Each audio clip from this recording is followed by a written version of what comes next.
Hey you guys, this is Mr. Sal. This lesson is about solving a linear equation. These are just some basic forms of equations, so we'll be expanding on it later. Alright, here's our objectives for lesson 4. I can use the properties of equality to solve linear equations. So take a moment and write that down. Alright, let's look at some key vocabulary, which is part of the cover sheet for this worksheet. But we've added a couple, the distributive property and also combining like terms. So the addition property of equality would tell us that if I had two values, let's say A and B, and if these two were equal, I could take the two, which are equal, and if I were to add the same thing to both of them, let's say C, then it would still be equal. Alright, so in example form, if I were to say that x minus 3 equals 10, let's say. Now again, you could solve this yourself. We're not really interested in that. We're just showing the addition property of equality. Well, x minus 3 equals 10, but if I add the same thing to both sides, let's say 3, then they would still be equal. And of course we could simplify that from that point. The subtraction property of equality is the same.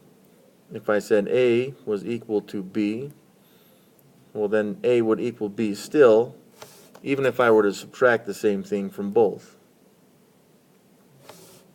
So again, let's look at this in terms of an actual equation. So if I said I had x plus 1 equals 5, then x plus 1 still equals 5, but let's say that I subtract 1 from both sides of the equal sign, then I've used the subtraction property of equality. This maintains equality, but I've used subtraction specifically in this case. So yeah, some of you guys have heard that before. In 7th grade, I believe, they usually say something to the effect of if you do something to one side, you've got to do it to the other side as well. And that's maintaining properties of equality, whether it's addition, subtraction, multiplication, or division. Let's look then at multiplication. So again, if A equals B, then A still would equal B, even if I were to take a value and multiply it by A, if I multiplied the same value by B. So how does this work?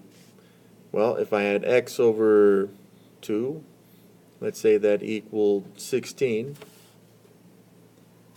well, x over 2 would still equal 16, but if I were to multiply x over 2 by 2, and if I were to multiply 16 by 2, I would still maintain equality. Finally, the division property of equality. If A equals B, then A would still equal B even if we were to divide, well, let's show that differently, even if I were to divide A and B by the same thing. So let's look at this one in context. If I had, let's say, 4x equals 20, then 4x would still equal 20 even if I took both sides and divided both by 4. Now there's a key factor in all of these. Addition and subtraction are to make 0 out of something. And we'll look at examples for both of these. But it means that when I use these two properties, I'm trying to make 0. For multiplication and division, it's a little different. For these, we're trying to make 1, usually. And again, we'll see examples where we have to make 1 or 0 in examples. And we've kind of shown that in the examples we have. If we make this 0, then it becomes a phantom 0, and we've solved for x. Same with this one. If I use the subtraction property here to subtract 1 on both sides, then I get 0, then I've got x equals something. Right here, 2 times x over 2, the 2's cancel into a phantom 1, and then I've solved for x. Same with here with the 4 divided by 4. 4 divided by 4 is 1, and then I've got my 1x, which is what we want. Now the distribution property is where I take a value and multiply it by all the terms in a sum or difference expression. And then combining like terms, some of you guys know this better as simplifying an expression.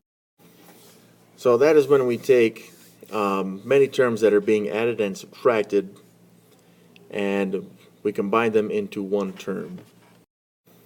Well, let's look at terms, which is also not on the sheet, so we may want to write this down. Again, all of this stuff really goes back to 7th grade. But a term is an individual expression which is separated by addition or subtraction. So, for example, if I were to look at an example on this, just terms, right? If I were to say I had 3x squared minus 5x minus 2, this has three terms, right? I've got this first term, positive 3x squared.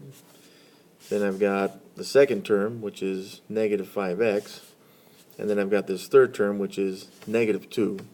But they always take the operation immediately to their left, whether it's addition or subtraction. So what about combining like terms? Well, we'll see that in examples. So I'll give you guys another minute to copy this stuff down.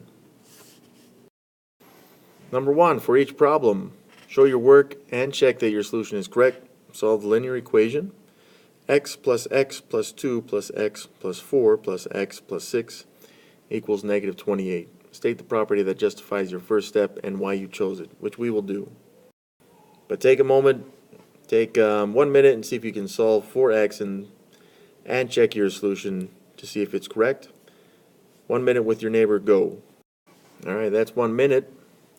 So let's go ahead and do this problem together. For each problem, show your work and check your solution. Okay. So this is where we come into the first thing I'm going to do on this, which is, so I'm going to state the property that I'm going to use, and it's going to justify the first step. So the first thing I'm going to do on this one is I'm going to combine like terms on the left side of the equal sign specifically to simplify the problem. So what does that mean? Well, I'm going to look at my x's first, specifically on the left side of the equal sign, and I can combine those x's. So how many do I have? 1, 2, 3, 4 x's. Now that's just the x's, but I also have these numbers without x's. Those are not like terms, so I can't combine them with x's. So let's just combine those individually. We've got 2 plus 4, which is 6, plus 6 is 12. So that's a positive 12 that I'm adding there. And then of course I've still got that negative 28, which this equals. So I have this new simplified expression, which was what we wanted from combining like terms. And that will help us to solve the equation. So at this point, and what they probably talked about in 7th or 6th grade and 6th grade would have been something to the effect of, we want to isolate the x's, which is what I'm going to say. Or they may have said something like, we want to get the x's on their own side of the equal sign. Well, if that's the case, then I've got this 4x plus 12, but I don't want to add 12. I just want the x's by themselves. Now I could make that 4x plus 0, but I definitely do not want that plus 12 right there. The reason why I want to make that plus 0 is because I can make that a phantom 0 and make it so that we don't have to look at it. And we remember from the vocabulary that the addition and subtraction properties of equality will give us zeros. What does that mean? Well, it means that if I took positive 12 there, and let's say that I subtracted 12 from both sides. Well, that's the subtraction property of equality, which would then give me negative 40 there. And the 4x just stays 4x. Now we can show that plus 0, but that's not going to make any difference because I'm going to make that a phantom 0, so we don't have to look at it. So this becomes our new equation. 4x equals negative 40. Finally, to solve for x, I'm going to use the division property of equality because I don't want 4x's. I want 1x. That's what I want my final answer to have. 1x equals something because I can make that a phantom 1. But let's keep it there so that we know what we're looking at or trying to get. So how do I make a 4x a 1x? Well, if I subtract 4, I can't even take that 4 from the 4x because it's not a like term, so I can't do that. What I need to do is use the division property of equality. 4 divided by 4 is 1. But if I do it to one side, I've got to do it to the other side. That's the principle, the division property of equality. Negative 40 divided by 4 is negative 10. Now right now I think that's my answer, but I can't be for sure until I check. So I've got to go into this equation and just check it to make sure that I've solved it correctly. To do that, I've got to rewrite the equation. And just like we did in lesson 3, I'm going to see if x equals negative 10 is a solution for this equation. So to do that, I'm going to take all my x's and I'm going to replace them with the value I think it is, which right now is this negative 10. So that x is negative 10, that x is negative 10, negative 10 there, and negative 10 there. And I will see if they are equal. So I've got a question mark over my equal sign. And I'm going to evaluate the left side. The right side's already evaluated at negative 28.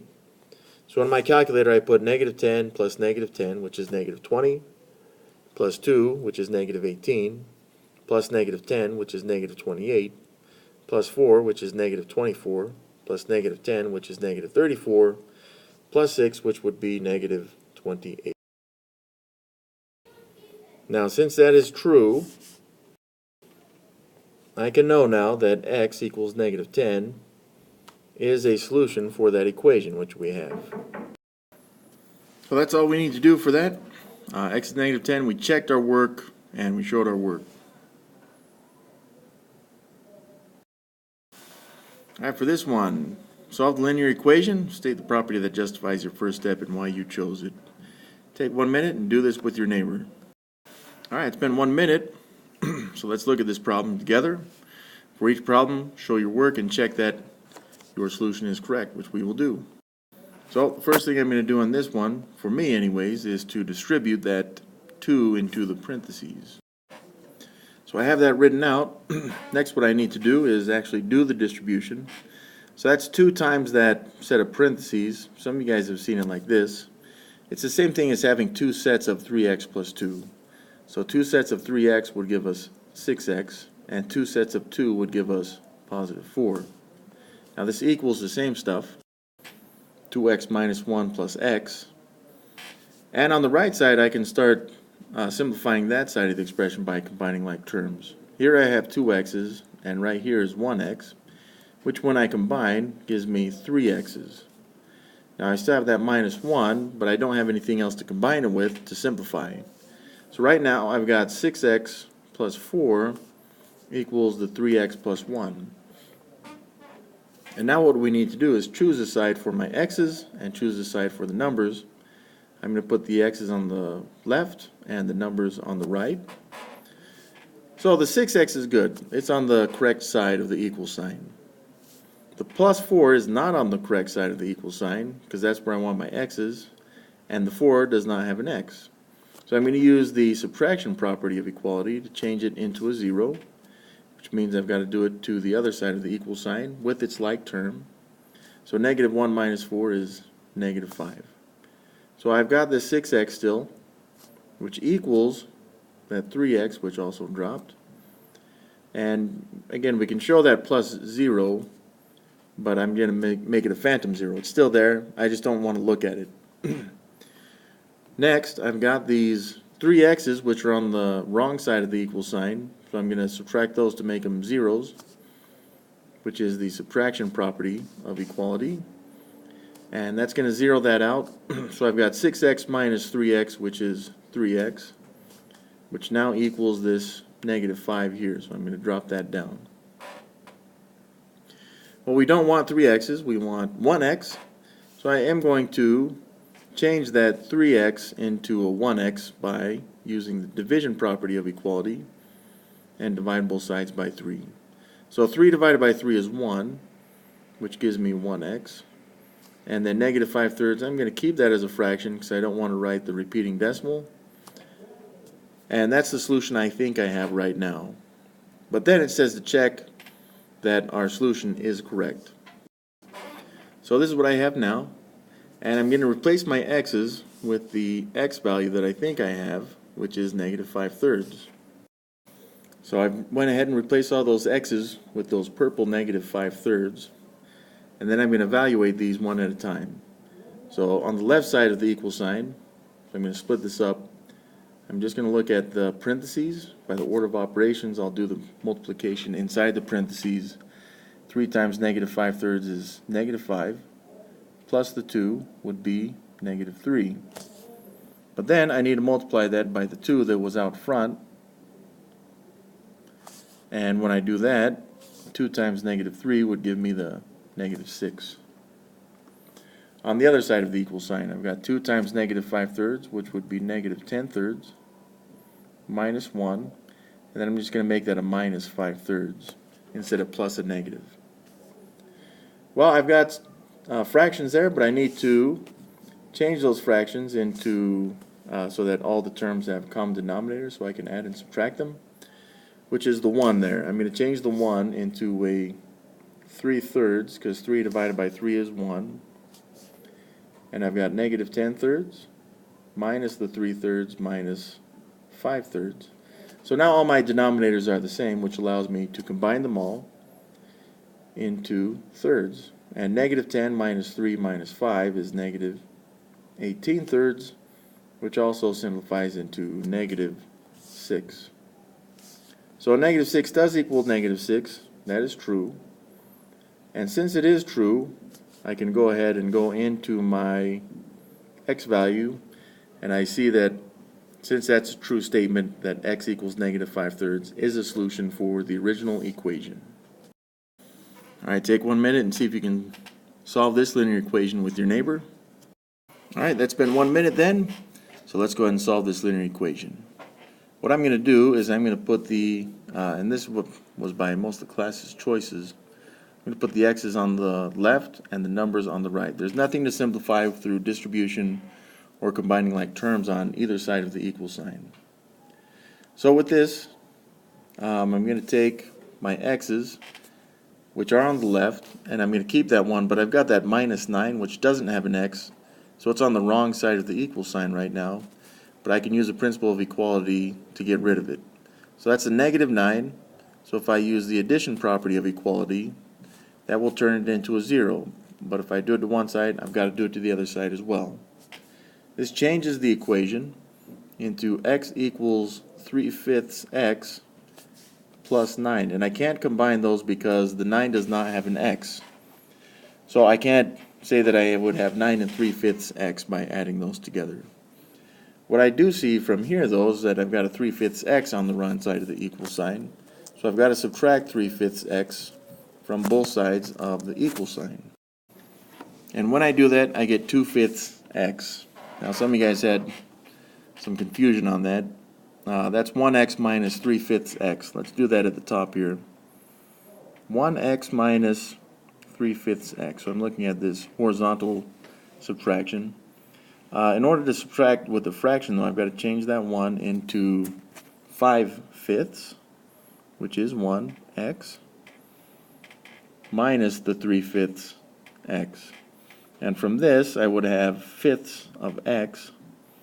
How many of them? I'd have 5 minus the 3, which is 2. So that's where I get that 2/5 x from. Now at this point, I could do this in one step, but because this is rather new for us, I'm going to do it in 2 steps. From the 2/5 x equals 9, I can multiply both sides by 5 using the multiplication property of equality. And what happens is these two 5's cancel out into a phantom 1. 5 divided by 5 is 1. So we're left with 2x equals 9 times 5, which is 45. Well, I don't want 2 x's, I want 1x. And how do I change a 2 into a 1? You can't subtract 1 because that 1 is not a like term with 2x. So I have to divide both sides by 2 in this case. And that 2 divided by 2 is 1. So 1x equals the 45 halves. Next up, we just need to check to make sure that this is the actual solution for this equation. So I'm going to rewrite the equation. X minus 9 equals 3/5 x, but I'm going to replace my x's with that 45 halves. So once again, we'll evaluate these one side at a time. So on the left side of that, I've got 45 halves minus 9. And I'm going to change 9 into 9 over 1 so that I can change the denominator into a 2 by multiplying it by 2. 9 times 2 is 18, and 1 times 2 is 2. So there's our common denominators. And I've got 45 halves minus 18 halves, which comes out to 27 halves. Now, we're not sure if this is equal yet, so I can put a question mark there at the top. But let's see if it is. 3 times 45, that would be 135, and then 5 times 2 would be 10, so 135 over 10. If we simplify that, 135 divided by 5, and 10 divided by 5, I'm just simplifying as much as I can, then I would get 27 halves.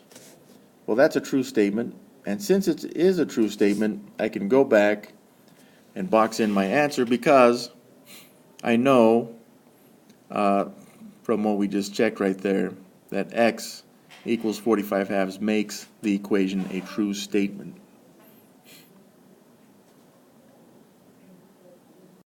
All right, take 1 minute with your neighbor and solve this equation. 29 minus 3x equals 5x plus 5. All right, that's been 1 minute, so let's go ahead together and solve this thing. So it's already set up for us because we don't need to simplify anything with distribution or combining like terms. That means I get to choose a side for my x's and a side for my numbers. Let's just, for the sake of difference, I'm going to put the x's on the left and numbers on the right. Actually, I am doing that for a very specific purpose because I want the coefficient of x to be positive. Here's how that's going to work. I've got that negative 3x on the left side of the equal sign, but it's on the wrong side of the equal sign because the x's need to go on the right side. So what I'm going to do is I'm going to take that negative 3x and make it a 0 by adding 3x to both sides of the equation. So that's the addition property of equality. And then I've got the 29 still. That equals 5x plus 3x, which is 8x. And then I've still got that plus 5 as well. Well, the plus 5 is on the x side of things, which we can't have. So I'm going to take that away from both sides using subtraction property of equality.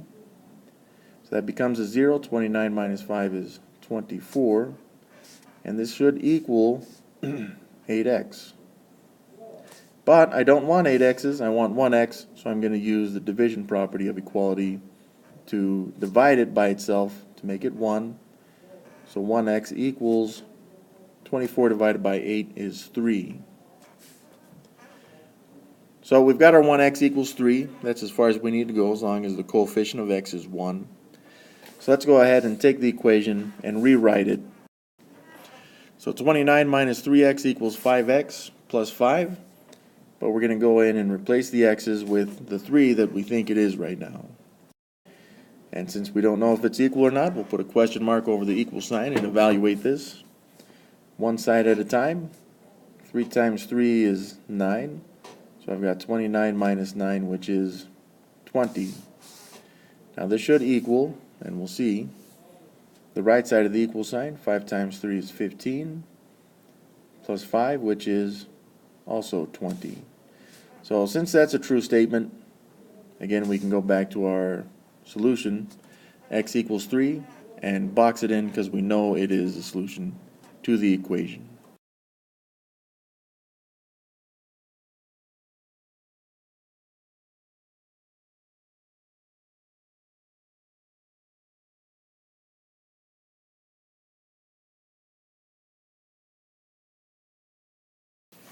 All right, finally, number 5 for this exercise set, 1/3 x minus 5 plus 171 equals x. Take 1 minute with your neighbor and see if you can solve this one for x. All right, it's been 1 minute. Let's go ahead and solve this one. So 1/3 x minus 5 plus 171 equals x. I can combine these two like terms, negative 5 plus 171, which would be a positive 166. We didn't touch anything else, so that's going to stay the same. So I've got 1/3 x plus 166 equals x. And right here, I'm going to put the x's on the right side and the numbers on the left side. I don't know, I guess it's kind of random in this case. It wouldn't really matter which side, but in that case I don't have to do two operations on this. What that means is if I subtract 1/3 x from both sides, then I get my 166, which equals, now let's not forget that's a 1x, which is really 3/3 x's minus 1/3 of an x. That would give us 2/3 of an x.